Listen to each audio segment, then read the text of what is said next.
Good morning সবাইকে। As usual এভরিডের মতো worm water and breakfast নিয়ে আজকে একটু সকাল সকাল জিমের জন্য বেরিয়েছিলাম। তো বেশ ঠান্ডা লাগছিল বলে নিজের মতো রেডি হয়ে দেন তাড়াতাড়ি করে জিমে গিয়ে আর ছিল চেস্ট অ্যান্ড ট্রাইসেপসের ওয়ার্কআউট।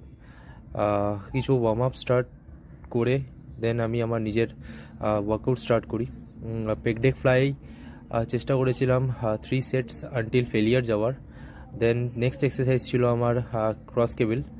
দেন কতটা কন্ট্রোল করে এবং কতটা মাসেলে এফেক্টিভনেস আনার জন্য স্কুইজিং করে আমি নিজের ওয়ার্কআউট পারফর্ম করেছি। দেন আপার চেস্টের জন্য এই ওয়ার্কআউটটা আমার বেশ ভালো লাগে। তো চেষ্টা করেছিলাম সেম প্রসেসে যতটা কন্ট্রোল অ্যান্ড স্কুইজ করে প্রপারলি এক্সারসাইজ পারফর্ম করার। দেন কিছু পোজিং করে দেখছিলাম যে কতটা ইমপ্রুভ করতে পেরেছি, আর কিছুদিন বাকি, তো জানি না কী হবে, তো চেষ্টা করে যাচ্ছি। তো নেক্সট আমার এক্সারসাইজ ছিল ট্রাইসেপস।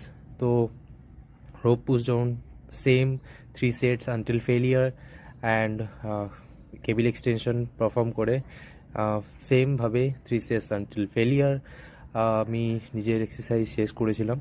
তো এক্সারসাইজ শেষ করে হলো পোস্ট ওয়ার্কআউট মিল জিমে কমপ্লিট করে দেন আজকের মতো এখানেই শেষ করলাম।